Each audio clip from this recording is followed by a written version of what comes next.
Hello, folks. This is Mark Smith with Family Tree Brand Life Coaches, and unfortunately we don't have a guest tonight, as I had spoken about. We were going to have HG Tutor on, and he wants to come on. He's excited about coming on the show. But he had to get up early in the morning and get on a flight to, I don't know where he was going, someplace far away. So sorry about that. You don't have Karen. You have me and Mr. Paulie tonight is who you got. So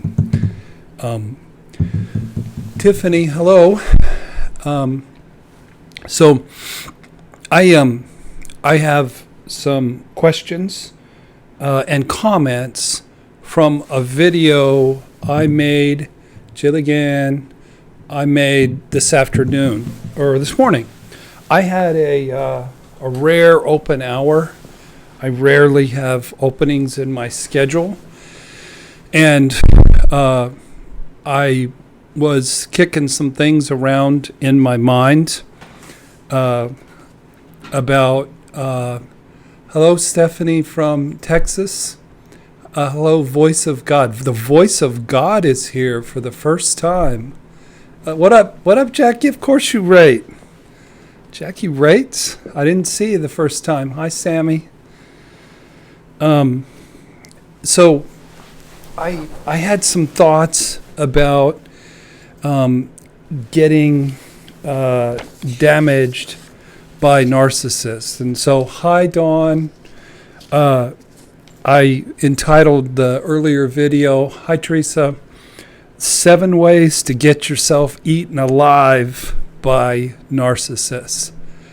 In my case, I made it after a month away.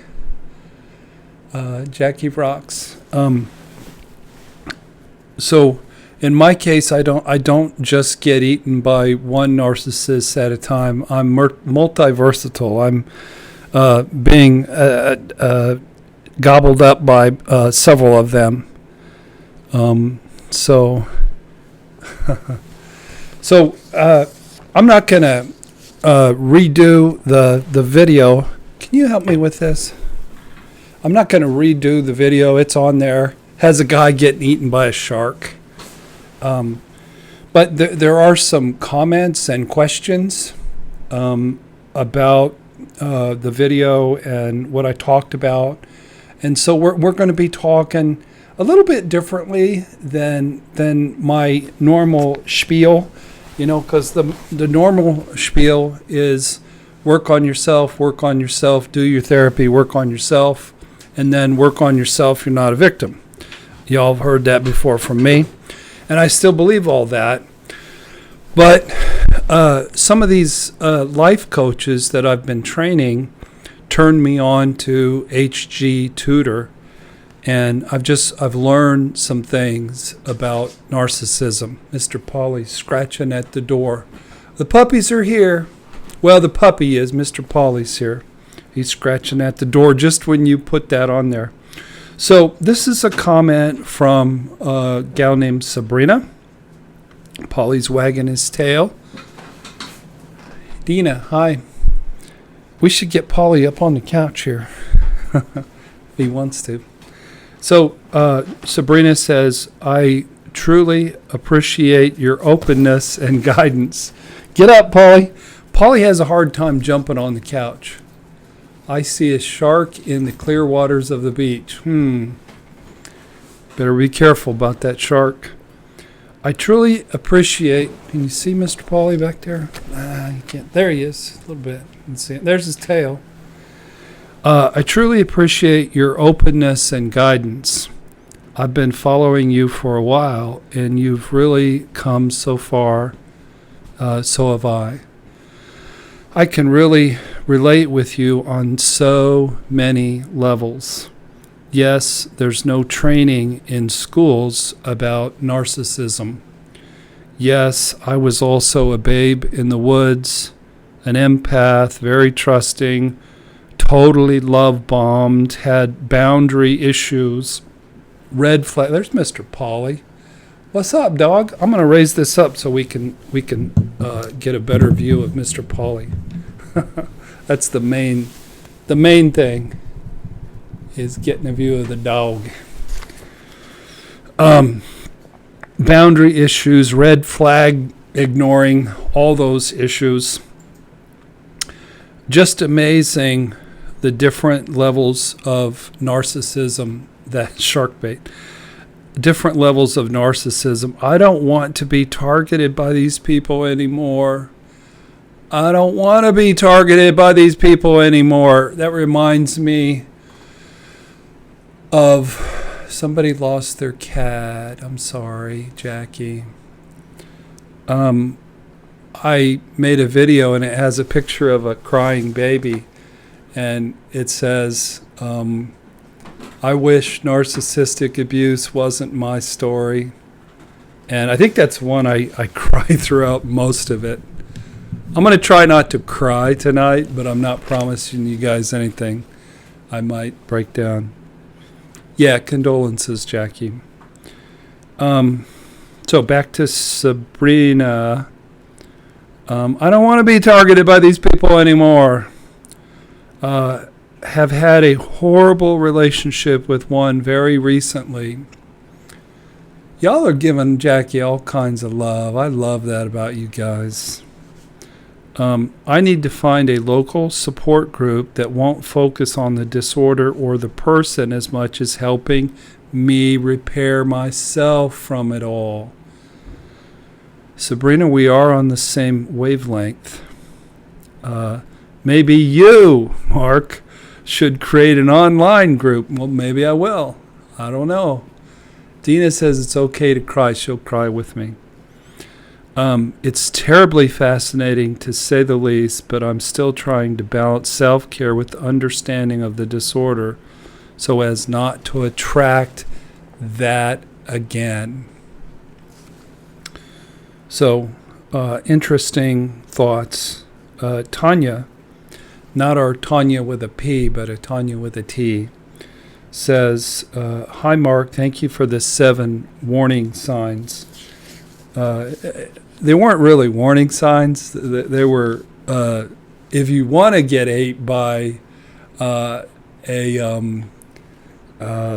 narcissist, here's 7 ways you can get yourself ate alive by a narcissist. So it's more things I've tried that have worked for me when it comes to getting ate by narcissists. What about if you're invited to the narcissist's birthday party by a mutual friend? Since I've had no contact, will I be going?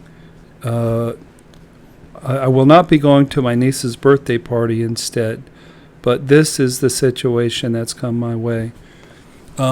Well, if the scary shark that eats you alive is at the niece's birthday party, I would definitely, hey Robert, I would definitely stay away from the niece's birthday party. You love your niece, it's all good.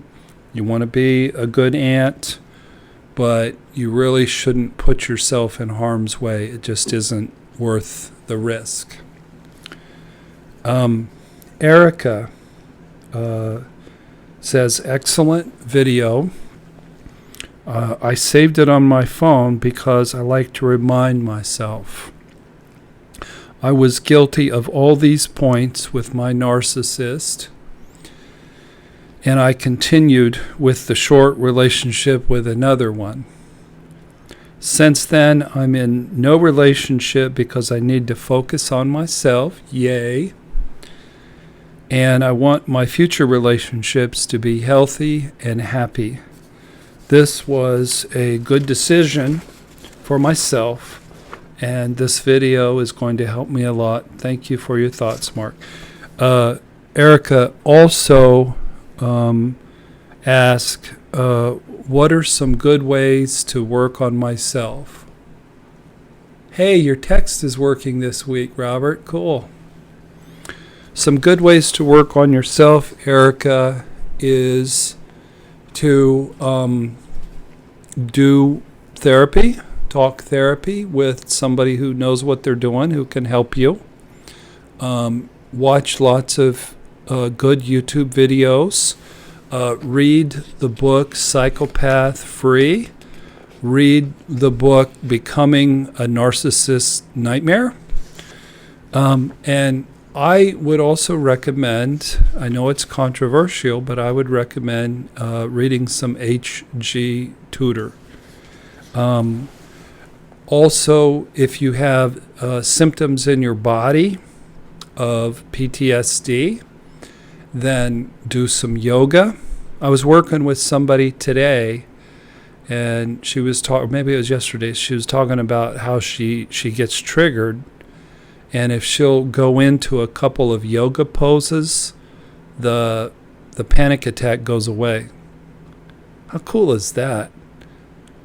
You can even be at work if you have a little privacy, and you can be having a panic attack, and you go into a yoga pose and your symptoms go away. There's Mr. Paulie.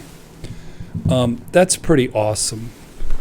Oh, there you go. There's a good view of the dog. He's a handsome fellow, don't you guys think? There he is. So those are ways that you can work on yourself. Meditation would be cool. If those of you out there, and I know there's not many of you, have some resources, we recommend going to Onsite. I get to go to Onsite again. Hi, Paulie, Gilligan says. Annie says, Mr. Paulie's nap time. Dog naps a lot. But there's a 3-day training on healing trauma, and massage. Massage is a great way to work on yourself. And so I'm going to be going down to near Nashville, Tennessee, and get to work with some of the top trainers on trauma, and it'll be like going home. It'll be my 5th trip to Onsite. I'm really excited about it. Okay, so another comment. Hi, Mark. They kicked you out of the hospital here in Canada. Even when you're sick, they have no room. That sucks. That's bad. Okay, here's a question. So we'll write that question down. Teresa said, I didn't know the first thing about narcissism, but I found out the hard way. Teresa, you are my soul sister. I knew that I could describe the clinical description in the DSM-3 of what a narcissist was, but I really didn't have a clue at how many people were narcissistic. I didn't know that I was engaged to one. I didn't know how nasty people could be. I was a babe in the woods, a defenseless babe in the woods. And I found out the hard way, and I continue to find out the hard way, because there's so many. Hi, Mo. What's up, Mo? Are you having a hard time getting on? I'm sorry. Thank you for your recent support, Mo. I appreciate that. Mo chatted me up a little bit one evening. Yeah, I found out about narcissism really the hard way, and just was shattered. And that was, I'm coming up on my 2-year anniversary, folks. I had a couple in today, and they wanted to come in for therapy on April the 26th. I said, no, sorry, folks. That's the anniversary of my shattering. I'm going to do my own therapy that day. Tanya with a P, what's up? But I'm not going to be doing therapy with people. Okay, so E-Love. Now this is controversial. I checked with HG Tutor. I've met with him twice. I find him to be, pardon my language, fucking brilliant. This guy is blowing my friggin' mind. This guy knows the bad guy. He knows the bad guy because he's way to go, Mark.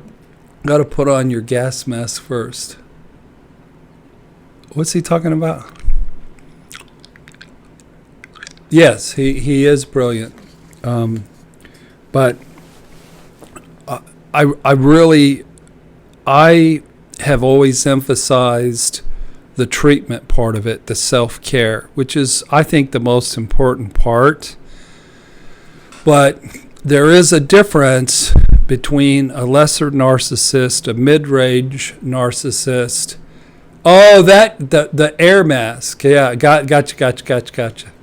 I thought Paulie had farted and that you wanted me to put a gas mask on to compensate for his smell, which he does sometimes. I have no idea what I'm talking about. Oh, okay, so this is controversial. It's a comment. I don't know who this woman is, but I got to tell you, I respect HG. I'm going to have him on the show.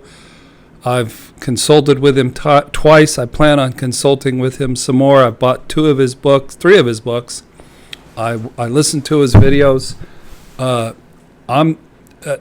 Somebody asked a question earlier. They said they want to come to narcissistic abuse school and learn about narcissists, and they want to come too. And they're like, where is it? And it's like, narcissist school is watching Sam Vaktin. It's, watching all the usual suspects. Tanya says HD is twisted, but his points hit home every single time. Yeah, well, so anyway, watch a lot of YouTube videos, read, the leading books on the topic, Psychopath Free, Becoming a Narcissist Nightmare. But review your life. I've been reviewing my whole life, and I've come to realize that I've been involved with a whole string of nasty narcissists since my childhood. I had no idea the world could be so friggin' dark. I was like, as a young man, I was encased in born-again Christianity, and the only bad guy was the devil himself. I didn't know the fella sitting next to me in church. That's a good question, Robert. I'm going to answer that. I'm going to lay down, I'm going to break out some knowledge.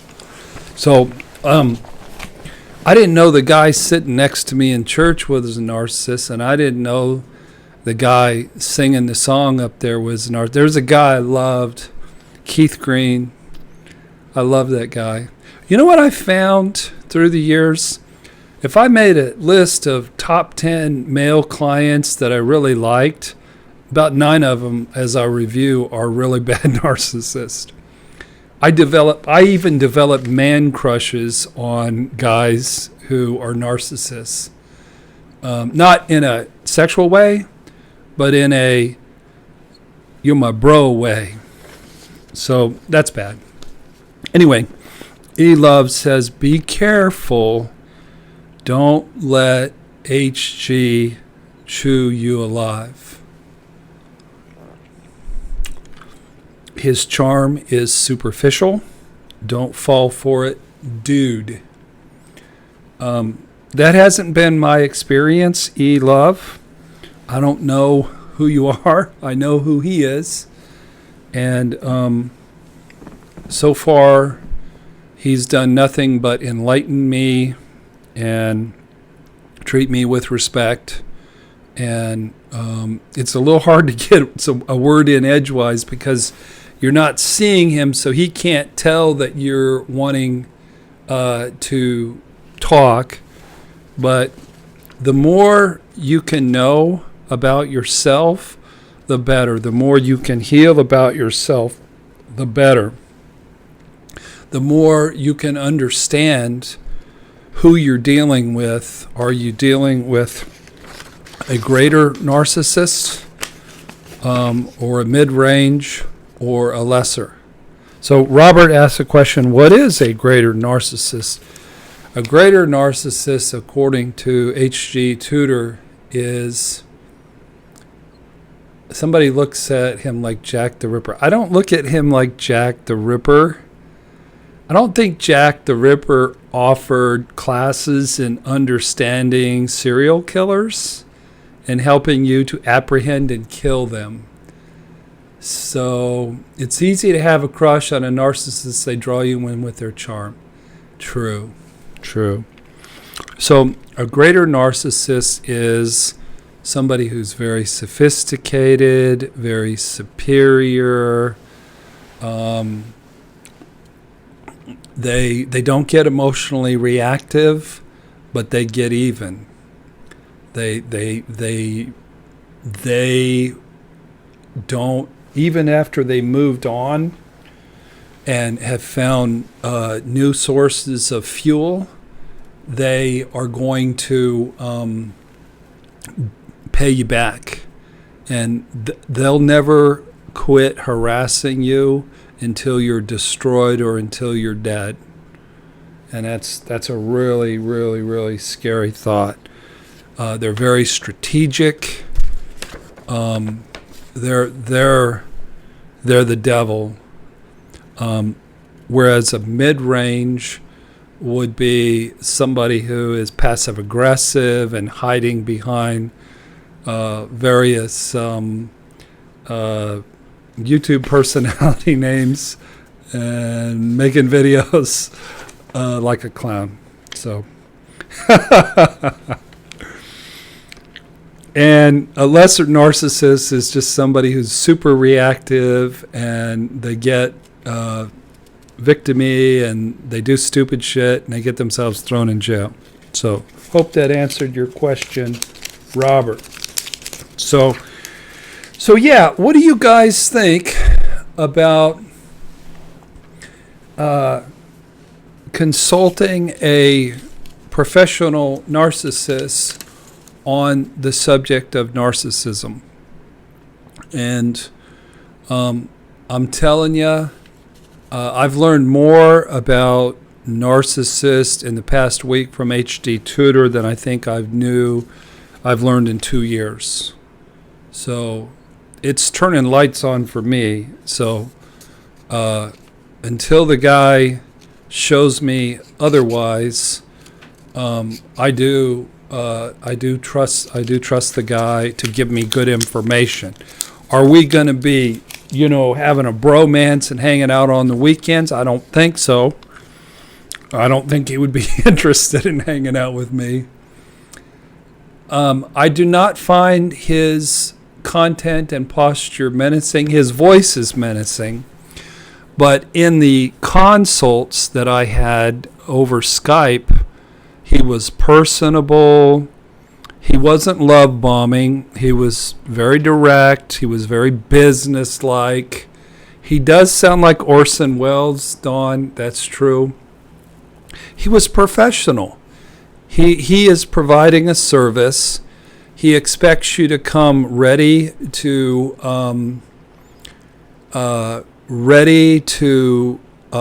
interact and ask him questions.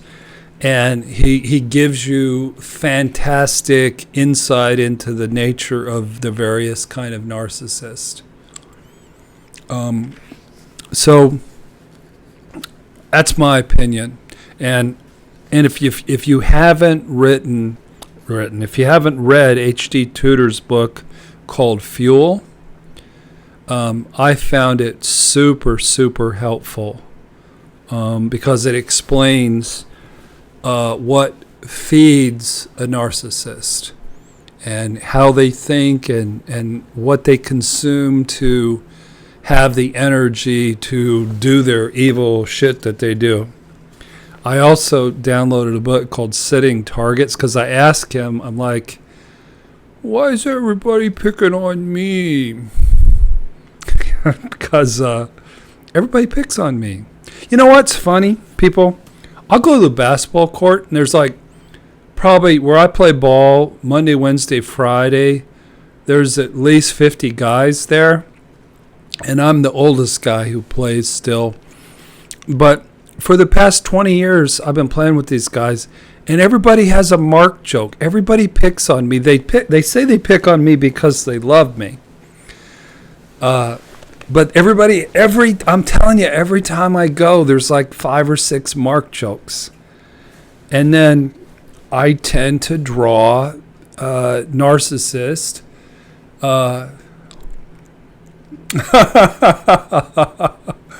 Robert, are you suggesting that I'm 6'5", 350? I'm 6'2" and 250, 252, 253, something like that. Okay, so I'm going to go over a couple of my notes. I don't experience HG as evil. Oh, terms of endearment. I got a lot of endearment from my bros there at the basketball court, let me tell you. But he explained to me what is called a malice obsession, where people who have interacted with you and targeted you feel misused by you, even if you didn't misuse them at all. I mean, I've been involved with narcissists who I was kind, generous, and pleasant with, and who make me out to be, somebody who needs to be ridiculed and hated. So I'm finding out what sets me up as being a target, and honestly, it's been a revelation for me. I'm going to redo how I do a lot of things. I'm in a profession where I'm real vulnerable and I'm real public, and I'm rethinking my whole profession. I want to be in a place, frankly, where narcissists cannot fuck with me anymore. Because it's no fun when you have a full-blown greater narcissist pulling strings, and you got a clown mid-range narcissist pulling strings, and all at the same time while you're trying to recover from a sex addict borderline. That's some bad stuff. Okay. Another point that HG said is many, if not most, support groups for narcissistic abuse, the moderator is usually a narcissist. And here I was. I'm gonna say who it is. I'm gonna say who it is about the forum. Yeah, I am. I got on Psychopath Free Forum, and I love Jackson McKenzie. I'm a big fan. I love him. I've sold a zillion of his books. And I got on there, and I used my email address, and it included Family Tree, and that I was from Indianapolis, so I think they figured out who I was. But I didn't know you were not supposed to use your email address and your name. And then I was looking for a therapist at the time, and I asked on 2 different forums, does anybody know a therapist who understands narcissistic abuse? And some unnamed person got on, and they banned me from the channel. And okay, I'm going to start crying now. This is a time when I was fragile, I was broken, I was new, I desperately needed the support of the forum, and I did nothing wrong. All I did was ask for a therapist. They said I was trying to promote my business and get clients. I don't need clients. I got more clients than I know what to do with. I needed a therapist. And they tried me and they executed me without me getting even a chance to appeal. And whoever banned me was a hardcore, probably greater narcissist from that channel. I'm sorry. I'm sorry for saying that, but HG said that, and that was my experience. So if you get on a forum, and you get treated shamingly and viciously, that might be why.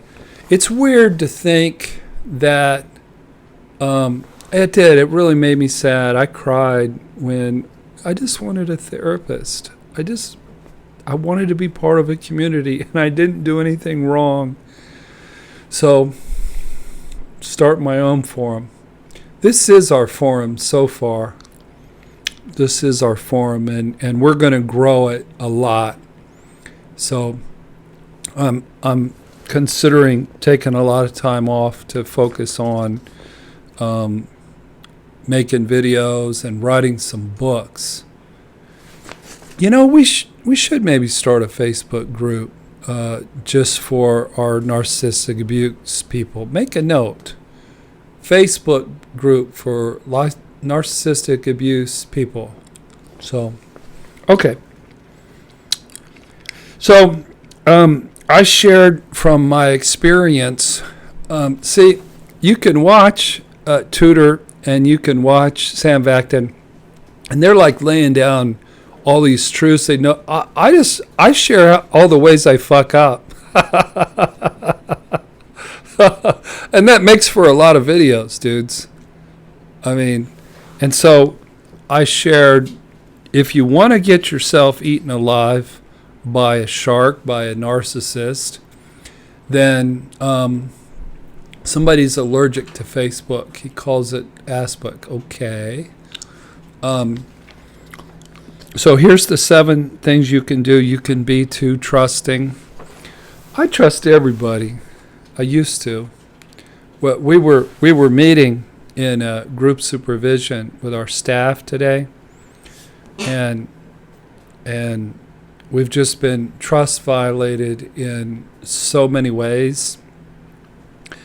And we were just sharing from our hearts, and I think we forgot how safe the group was and how much our staff, really love us. And I want to thank my staff members, because today when I was sharing, I felt so loved, I felt so respected, I felt so seen, I felt so heard. It was really cool. The problem is when you trust too much and then you get your lunch money stolen by the devil, then you don't want to trust anybody. And there are some people who are trustworthy, who do love you, but at that point you're not trusting anybody. Okay. The second thing is be a big time empath. And we are what we are. We work on our codependency, but yeah, I'm an empath, and I got a really, really, really big heart, and sometimes I care about people before I really know who they are, but I'm starting to recognize people for who they are. Number 3 is don't protect yourself with adequately strong boundaries. I really liked when I met with HG Tutor. He first sent me a 4-page list of 14 rules, or what he calls protocols, and they were boundaries. And they, let me summarize his boundaries with all respect and admiration for HG. They were, don't fuck with me or I'll get rid of you, because I don't need you, so don't fuck with me. They were much more professional and friendly than that. But I loved them because as a empath and as a overly naive person, when I work with folks online, a lot of times I don't even tell them my boundaries. And you know what? Honestly, I've had almost nobody violate them. People have been so wonderful. They've been so respectful. They've been so healthy. And I love working with people on Skype. I'll go from Russia to Germany to Belgium to Virginia to North Carolina. I am going to have a consultation with HG Tutor about professional boundaries. Yeah. Robert is recommending Boundaries by Dr. Henry Cloud. Okay, so the fourth thing, if you really want to get yourself ate alive by a narcissist, is be a sucker for love bombing.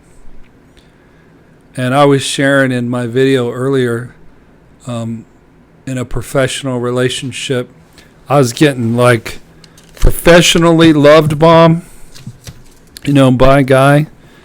And I buy into people's bullshit too much. And I started to get a man crush on this guy. And we later found out that he wasn't who we thought he was. He was not a nice fellow underneath the mask. Who knew? Okay. Also, if you'd like to get yourself consumed by a narcissist, don't pay attention to the red. I've been sucks for love bombing. Sucked into love bombing. Don't pay attention to the red flags. They're waving right in your face. They're almost whacking you in the head with the damn flag. But you don't want to pay attention to them, because then you might save yourself the indignity of being consumed by the narcissist. And we're trying to arrange that for ourselves. Number 6, don't listen to your support team. I've been in relationships where nobody in my life, my dog didn't even like him. My dog, Paulie, was like, I don't know. Seems like a real bad person to me. He would actually become depressed around this person. And then I've had a healthy relationship, and everybody in my life is all for it, especially Mr. Paulie. Best thing that ever happened to Mr. Paulie. Number 7, if you'd like to arrange to get yourself all gobbled up by a narcissist, don't understand who you're dealing with. Because you could be dealing with a greater narcissist who is on a revenge mission, who has a malice obsession, who isn't going to rest until you're dead or destroyed. And if you don't take appropriate actions, then you're going down.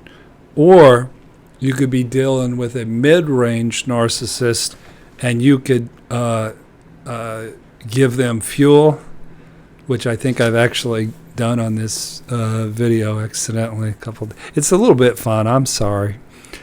I'm being bad. But if you give a mid-range manipulative narcissist attention, you're just fueling them. You're just giving them what they need. And the truth is that that person is very inconsequential, and I rarely even think about them. Jackie says if we're true to ourselves, then we're not going to involve ourselves with the really bad narcissist. And it's true. Pay attention. Pay attention. Are mid-range narcs a covert? I guess they are. I guess they are, Dina. That would be another name for them as a covert narc. Okay. All right, Sammy, I'm going to answer your question. Empathy problem is we are selfless. Yeah. Okay, so Sammy, how do you even begin to feel like being with another partner? Um, uh, Isolation equal loneliness. Honestly, Sammy, I think you need to get to where you don't need a partner.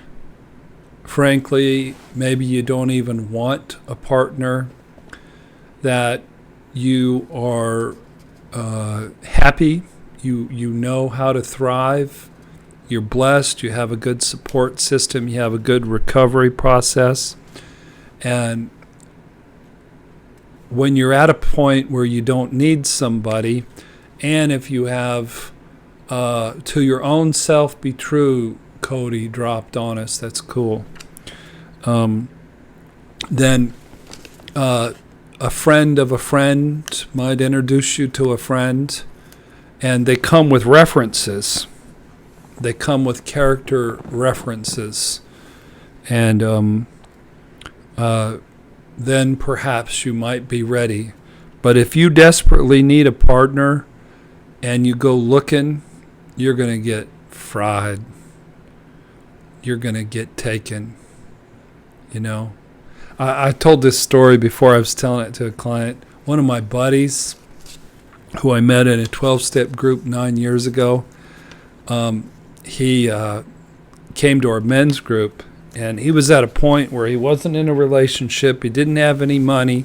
He was living in a crappy apartment. He was in debt. But one day he got the recipe for broccoli cheese soup, and from Panera Bread, and he made it. And he came to group, and he was just rattling on about the wonders and the joy of broccoli cheese soup. And he was happy. He was happy living in a crappy apartment without a relationship and with no money. And I thought to myself, this guy right here is probably going to be ready for a really genuinely healthy relationship fairly soon. I ran into this man and his wife at our local breakfast place a couple weeks ago, and they're the happiest married couple that I know. So, who was it that Sammy? Go make yourself some broccoli cheese soup, bro, and see if you can get some joy out of broccoli cheese soup. And don't even think about no women for a while. I don't think you're ready. All right. This is from who I'm calling Susan. Happy wife, happy life. Some truth to that. Some truth. Doesn't Mr. Paulie look adorable? I got me one adorable looking dog. I'm just saying. We pay him to come on and just look adorable. So, all right. Susan. Hi there, Mark. Any suggestions on how to deal with images of your partner being with other people sexually? She's been having humiliating nightmares lately. I'm working on me, but it's hard to stay focused with these distractions in the marital recovery process. Tiffany's getting to know herself. We need a Mr. Coffee Paulie mug, Mr. Paulie coffee mug. Could we market those and make money? I think we should fund the station with a coffee mug with Mr. Paulie's face on it. Perhaps there might be millions involved in that. Mark, not so much. Perhaps there might be hundreds involved. Tiffany says she would buy a Mr. Paulie coffee mug. Okay, I get distracted in the marital recovery process. I don't talk about it with my spouse as to not blame or shame him any further, but he can tell when I'm not present emotionally. Russell Brand uses his dog for a load. I could be like Russell Brand. I don't know if I'm quite as cool as him, but can you encourage me with some hope that I'll get better and that my self-esteem will get better to ward off some of these harsh voices of doubt. Thank you, Susan. All right, so here's the thing, Susan. Somebody wants to start every morning with looking at Mr. Paulie on their coffee mug. I really think we should look into this. I think there's some real potential here. You know what? I'm okay. So a giant coffee mug with lots of coffee. Dudes, we're here to be like talking about like serious shit, and y'all are like distracting me with like Paulie mugs. But I do think it's a good idea. I'm just saying. Okay. We're trying to deal with this woman's bad dreams. Calendar centerfold.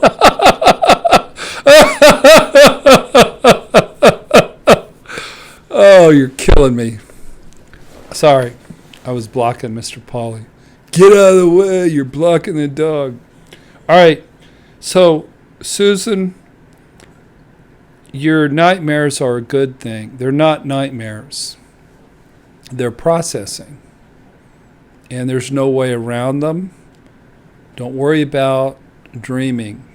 Dreams are good. Write your dreams down. Bring them to your therapist. You are seeing a therapist, I hope. So I believe these are folks I worked with long ago. So write your nightmares down. It's just your unconscious doing therapy when you're sleeping. So it takes time. Share them with your spouse. Don't share them in a judging way. Share them in a vulnerable way and just say, dude, I'm feeling sad today because I had a dream about you doing such and such with such and so, and I'm really sad today, and I'm grieving. I'm not mad at you. I'm not going to punish you. I'm not going to get reactive. A guy or a gal, therapy's expensive, dudes. Not going to therapy is more expensive. If you desperately need therapy, find a way to get it. And I know some of you can't. I get it. But 2 years ago, when my life was on the line, I maxed out my credit cards, ruined my credit, and borrowed $16,000 from my 25-year-old son to get all the therapy I could get, because if I didn't, I don't know if I'd be alive. Go to a church and get a sliding scale, says Robert. So Susan was wanting some encouragement that she'll get better and her self-esteem will be able to ward off these harsh voices of doubt. Well, the self-esteem is an inside job. Okay, said, I wasted 7 years of being miserable not going to therapy. So, I don't think we waste any years. We go through what we need to do. I've been battered, bruised, shattered, smoked, rotisserie'd, blown up, filleted. And you know what I'm coming away with it? Is a hell of a lot of wisdom and knowledge. Because I know about how to heal people, and now I'm learning about the nature of the world and the nature of the various narcissists. And I'm going to be writing some books, folks, laying all this out, because I've learned so much. And so these lessons in life have come at a great premium and at a great price. But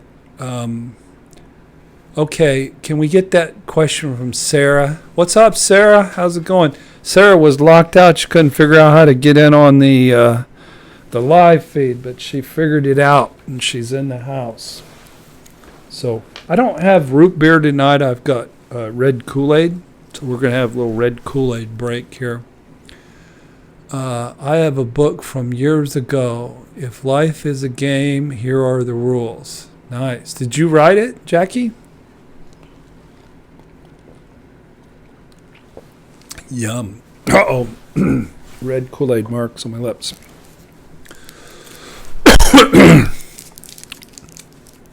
Okay, we're getting Sarah's question.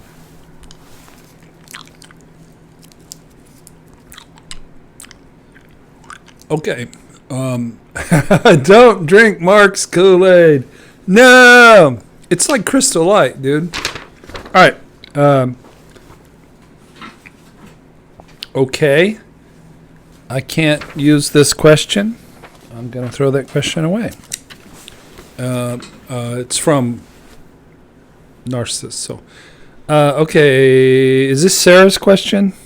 Sarah says, how can I raise my vibration to stop attracting predators? All right, girlfriend, I got good news and bad news. It doesn't have a lot to do with vibrations. It has nothing to do with vibrations. It has to do with the wounds of your childhood. And basically, the more wounds you heal, I do believe that you can get to a place where right now, if a woman walks in the room who's a borderline or a predator or a narcissist, honestly, it's like a huge turnoff. And 10 years ago, if a woman walked in the room like that, I was wanting to take her home. And now it's like, I don't even want to spend 2 seconds with her. And you can spot them. So, Sarah, you've got a lot of healing to do. And you'll pay for your childhood. You'll pay for their childhood. I don't believe that. So, unfortunately, how it works is, what's Mother Nature's plan to heal you? Mother Nature's plan to heal you is to make you attracted to narcissists and to have you get eaten alive. I've done more effective recovery work in the past 2 years than I did in the previous 55. We were meeting with the staff today, and Steve Cooper, fabulous therapist, great therapist. If you have teens, or if you have like borderline personality disorder, Steve Cooper would be a great choice as a therapist. But he said that I've changed immensely in the 11 years that he's worked at Family Tree. And is really true. You know what the main catalyst of healing has been? Getting shattered by the devil. Getting kicked around by a clown and getting attacked by... We got somebody from Poland. Makawa. Am I saying it right? I'm probably killing that name. I'm sorry. Hi from Poland. And then getting persecuted from a greater narcissist all at the same time. And you add all that together and all this delicious, wonderful, great information that we have on narcissism, and you really can get better. So for now, Sarah, you're on a no dating regime. Right now, if you are interested in a fella and he's interested in you, you already know who he is. He's the devil. He's a bad narcissist who's looking to suck fuel from you and then spit you out when they're done. Emotional detective, are you talking like Polish stuff to the new gal? That's cool. Okay, this is from OK. Got a question from OK. My husband was raised by a narcissistic family. How do I reassure him I'm not being mean when I'm just talking? So he has shame, and he's overly sensitive to critiquing. Okay, what I would do is suggest 2 books. One, actually, self-servingly, is my book, which is you can get at familytreecounseling.com. It's about shame. It's healing toxic shame through recovery. And it's about the shame dynamics that happen between a couple, where you say one thing that's this critical, he hears this, you react like this, and then it's ugly. If you buy the book today, you can get a coffee mug with Paulie's picture on it for free. I'm making that shit up. You ain't getting no coffee mugs. Yeah, for free. Okay. Annie, does it seem like there are more narcissists than 20 years ago? Dude, there are more narcissists than there was 2 years ago. It's exponential. Exponential. It's insanely off the chart. Epidemic. The reason why we want to raise up a small army of really well-trained life coaches, epidemic, is I believe it's the number one health problem in the world today is narcissism. I believe it's probably okay, we have a nasty person who just got their ass taken off the site. It seems like people would have more, they would have more to do than to haunt our site like little trolls. So, yes, there are, I had no idea the world was this scary. We got the troll. We got the troll and crushed them like a bug. Imagine the flood of narcissism in 10 years, in 15 years, in 20 years. I do think it's the number one health concern. How many suicides are somebody who is narcissistically abused? Probably most of them. Probably at least more than 50%, in my opinion. How many homicides are related to narcissistic abuse? How many people who aren't able to work is related to narcissistic abuse? How many people on disability is related to narcissistic abuse? All right, dudes, I'm out of questions. Y'all need to come with some questions. I got nothing. I'm going to start singing and dancing in just a little bit. Does anybody have any song requests? There were one or two trolls. Okay. I left my heart in San Francisco. My son lives in La Bamba. Sorry, can't help you, bro. Praise and worship. I got a praise and worship song.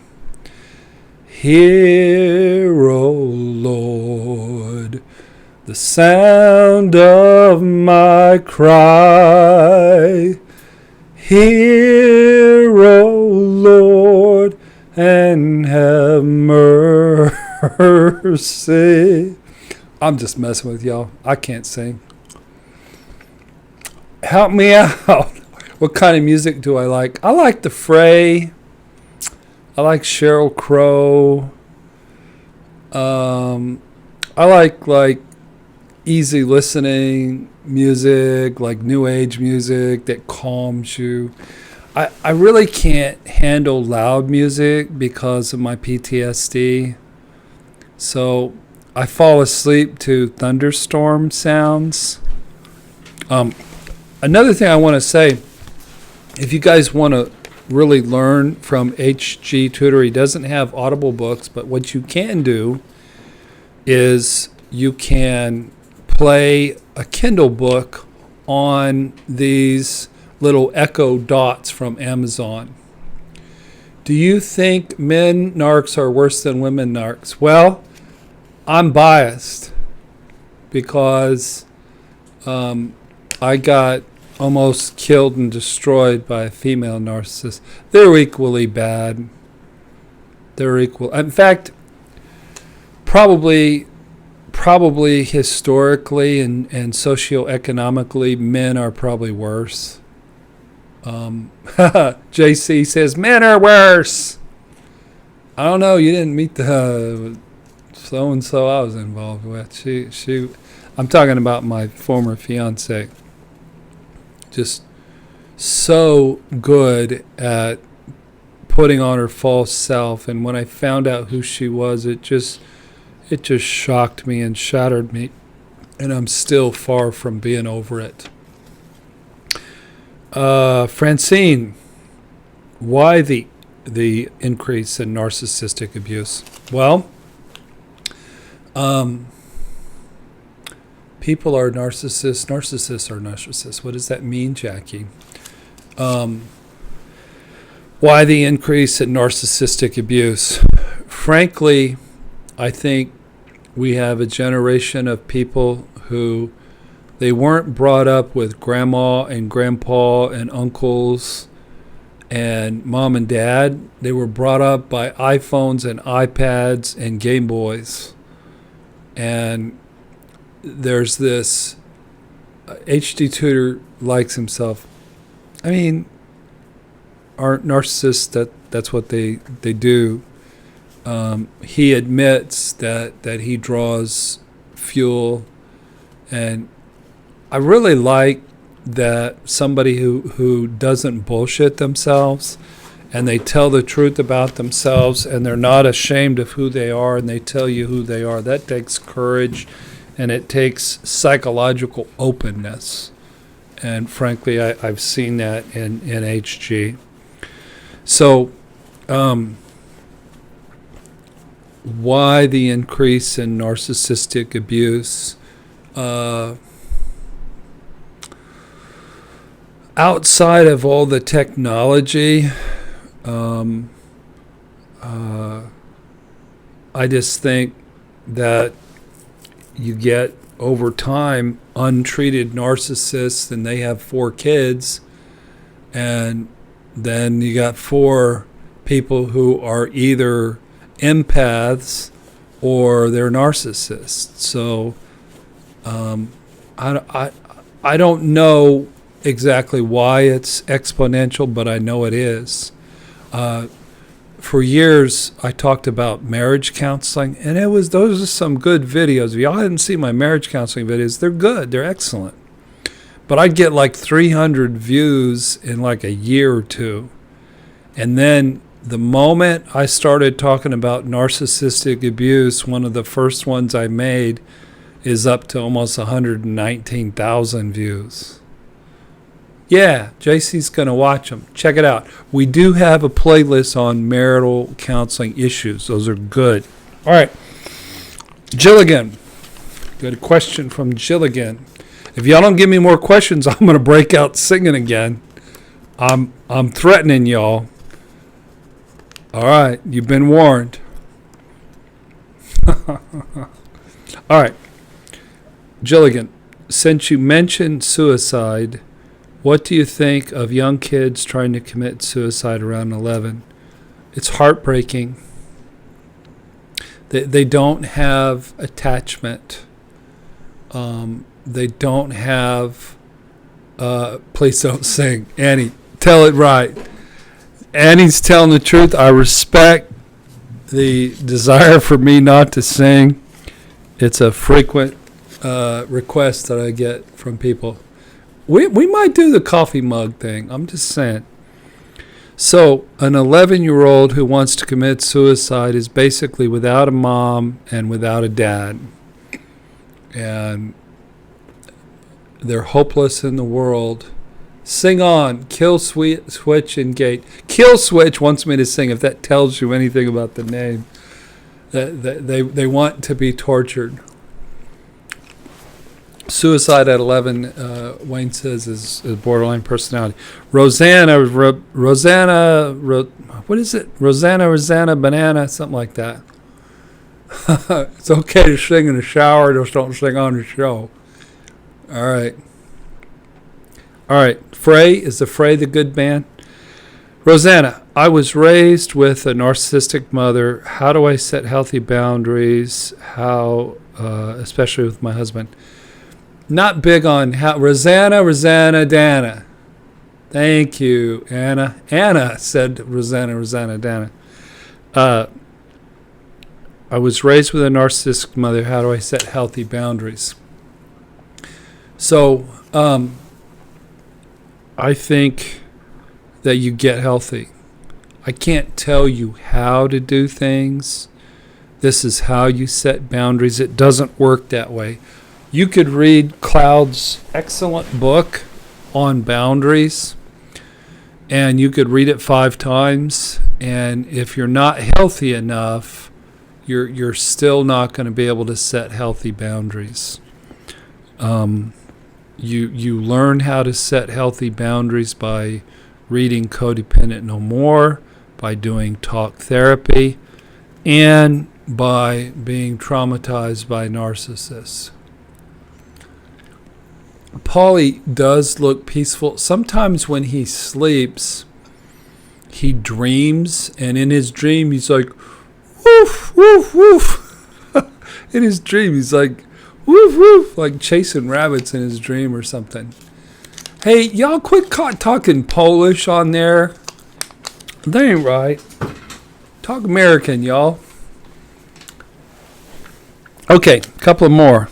Dina and Code. Okay. How do you know how well you are doing? What are some indicators? How do you know how well you're doing? What are some indicators? How you doing in your recovery? One is that you have joy. Bonjour. You have joy. If you guys haven't watched my poetry video, I shared 4 poems. What did I call that? The Promise of a True Home After Narcissistic Abuse. The Promise of a True Home After Narcissistic Abuse. I might break out some poetry if you don't come up with some questions, y'all. I'll sing and do poetry at the same time. But the poetry addressed a yearning for a healthy home. And one of the things I said in the poetry is the world gives you a place to have imagination.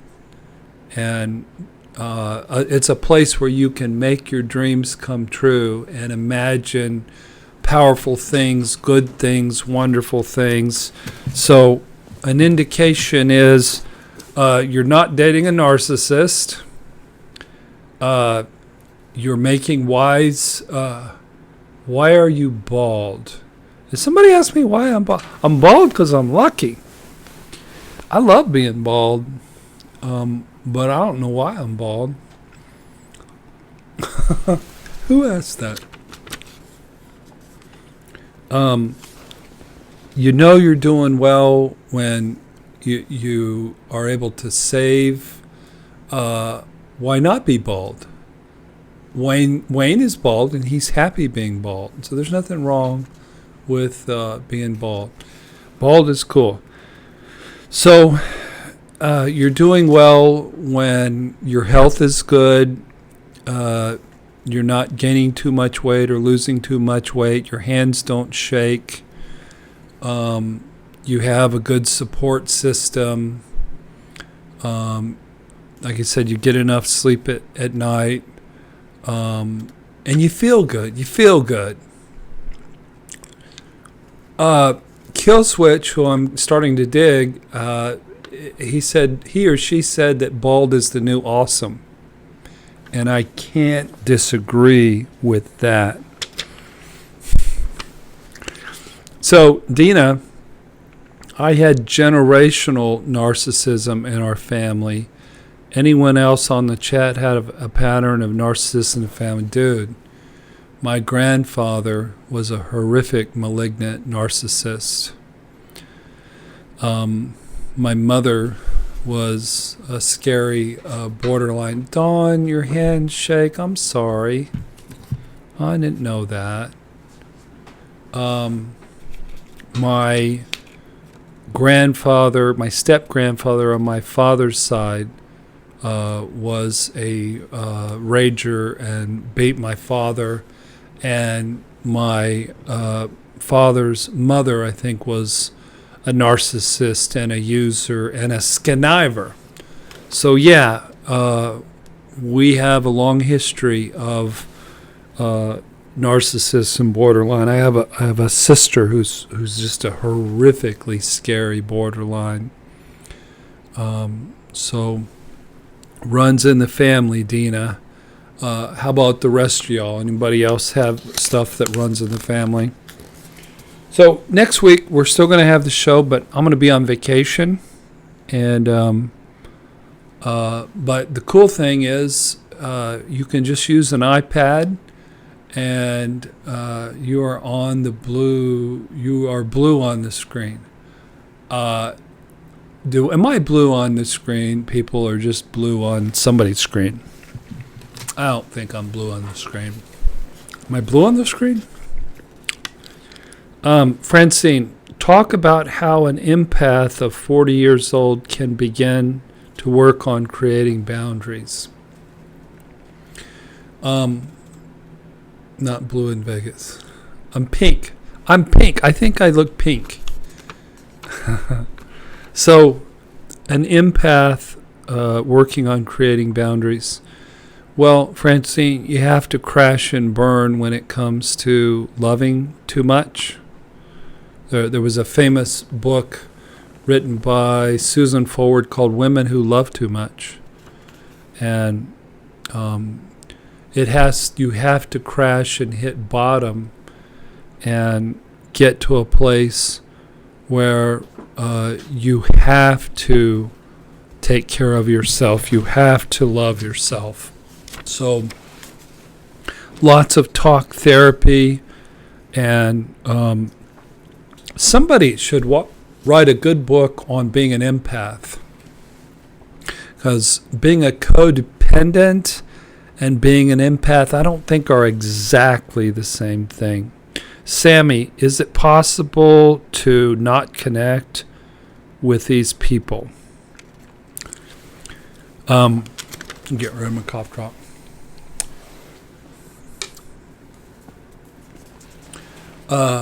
You can ask your question, put it on there. If it's not a good place to ask it, we'll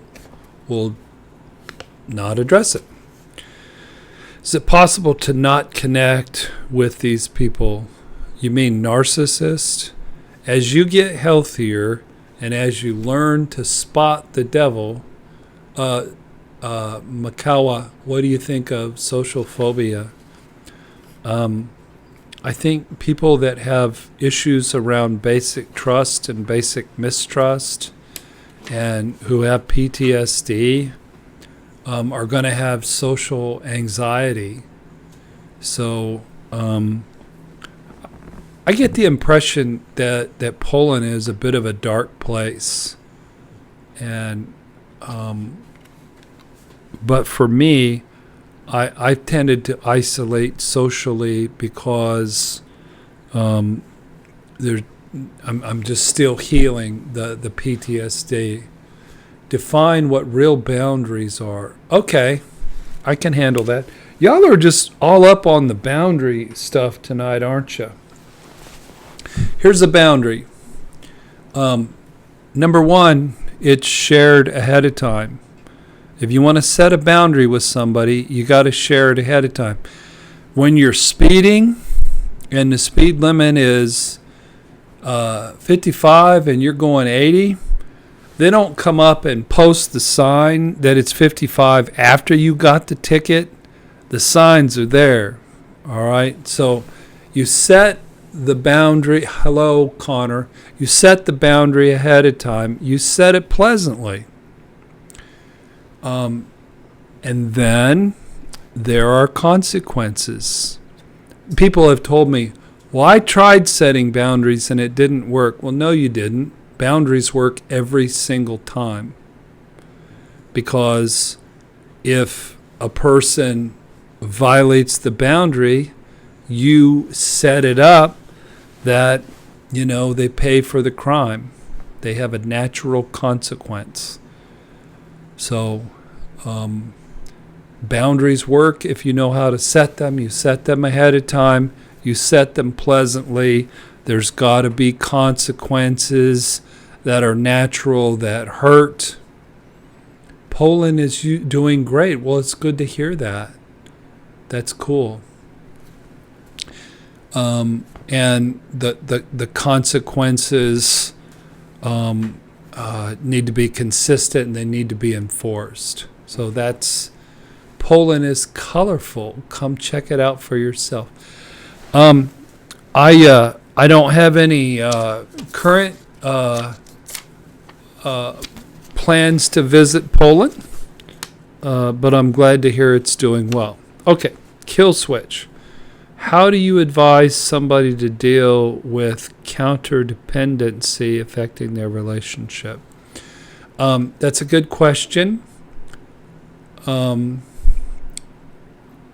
narcissists raise narcissists? Yes. Or they raise empaths, one or the other. How do you deal with counterdependency affecting relationships? Well, the analogy that I use is a codependent is wanting to be heard. They're wanting to get through to a counterdependent, which is sort of a lower form of narcissism, I guess. And you're wanting to build a bridge. You're wanting to build a tunnel through a mountain. And the mountain is the counterdependent, the arrogant, know-it-all, oblivious, overly independent, controlling individual. So your anger is the dynamite, and you're the engineer that wants to build the tunnel with 4 lanes through the tunnel, through the mountain. And so you have to have enough dynamite. So empaths and codependents need to be empowered. They need to learn how to harness healthy anger that has consequences if necessary, and they share their careful sharing your email address, folks. There are nasty people watching. So get more anger, get more dynamite. The engineers who build these tunnels, they use dynamite, and the dynamite is represented by powerful, healthy, assertive anger. And a healthy person, where's Tutor? He couldn't make it. He wanted to make it, but for him, it's 2 o'clock in the morning. Right now, it's 3:30 in the morning, and he had to be up and he had to be traveling. So, no, you didn't miss HG, but we did talk about his material quite a bit. I love the name Blanky, by the way. You did miss me singing earlier, so you'll want to review. Oh, my. What is an empath? An empath is a lovely creature. A creature filled with tenderness and nurturing and a huge heart. Somebody likes the name Mark, too. I like Blanky better than Mark. An empath, they tend to be rescuers. They tend to be codependents. They don't have good boundaries. They tend to over-idealize narcissists. They trust too much. They don't protect themselves enough. Do we have another troll trolling around? It looks like we do. So empaths are good snacks for narcissists. and they tend to be taken advantage of in many of their relationships. They're too good. We don't love trolls. We don't dig the trolls at all. Staying safe technology stalking, somebody says. So we've got about 5 minutes left. Jilligan, my fees are a little bit high, and I don't take Medicaid. I can put you in touch with some well-trained other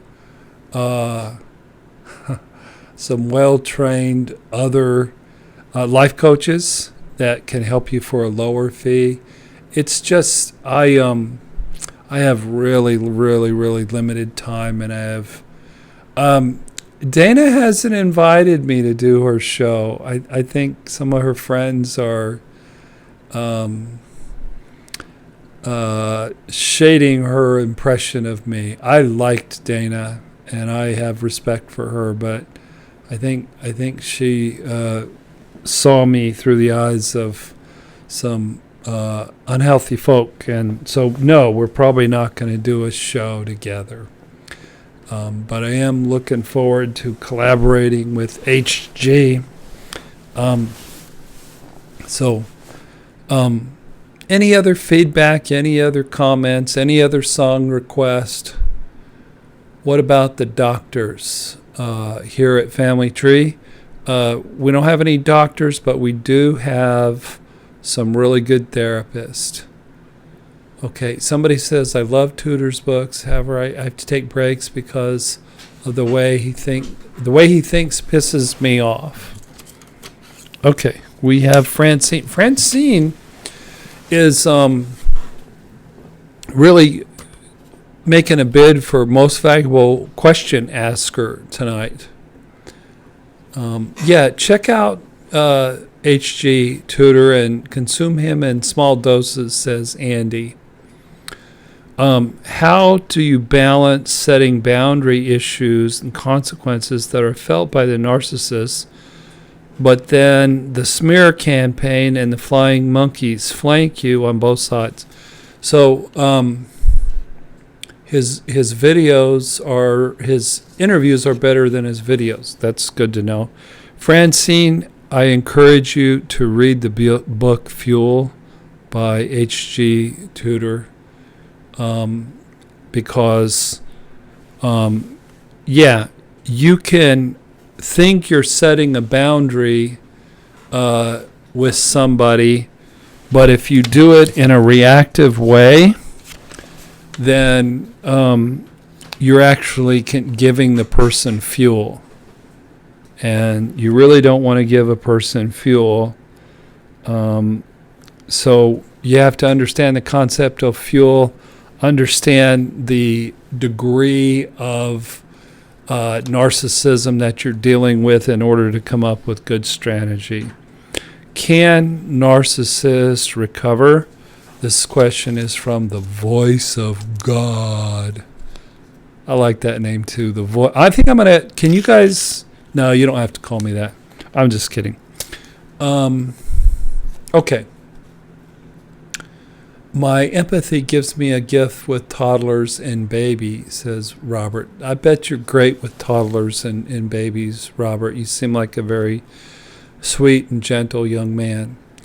Can narcissists recover? Well, again, this is my take. It's not that you're a narcissist or you're not. It's, in my mind, it's like 1 to 100. You can have 10% narcissistic traits. You can have 100% narcissistic traits. That'd be scary. So the 10%ers, the 15%ers who really get run over by a truck and they're highly motivated, I think they can get better, absolutely. But a really greater narcissist, a malignant narcissist, they're never going to get better. They use therapy to harm and manipulate and they're out to destroy people, really. Francine, you're most welcome. You're most welcome. Okay, it is 9:30. I have to clean up my mess here at the office. I need to go eat some dinner. I need to pack. I'm going on vacation, and I haven't packed, and I'm leaving tomorrow night, and I've got a zillion clients tomorrow. We are going to have the show next week because I like doing the show, and my idea of vacation is hanging out with y'all. So, can adult children of narcissists, adult children of alcoholics be narcissists? Thank you, Tiffany. Yeah, an ACOA can be a narcissist, absolutely. Yeah, I'm going to lay on the beach and rest my bones. I'm going to lay on the beach and rest my bones and fall asleep. The last time I went to the beach, I fell asleep and I had my phone, and the water came up and licked my phone and killed it. And that was bad. So, going to get lots of sun, going to eat lots of seafood. Somebody says I have a nice shiny head. Thank you. I hope it wasn't too shiny. I think it was the lighting. My head isn't normally this shining. So, thank you for watching tonight. Love you guys. Have a good week. Practice self-care. You're good. I don't know what that means, JC. But, good on the hair. Thank you. Thank you. Absolutely. Thank you, Wayne. Good night, everybody. Have a wonderful week. We will talk with you next Tuesday evening at 8 p.m. The NCAA. Hey, Lance. What's up? The NCAA basketball tournament will be over. Every year I participate in a pool, and I lose money every year. I've never won a single cent. I will chillax. I think I can drink the water where I'm going. So, God bless you guys. Good night. Peace out.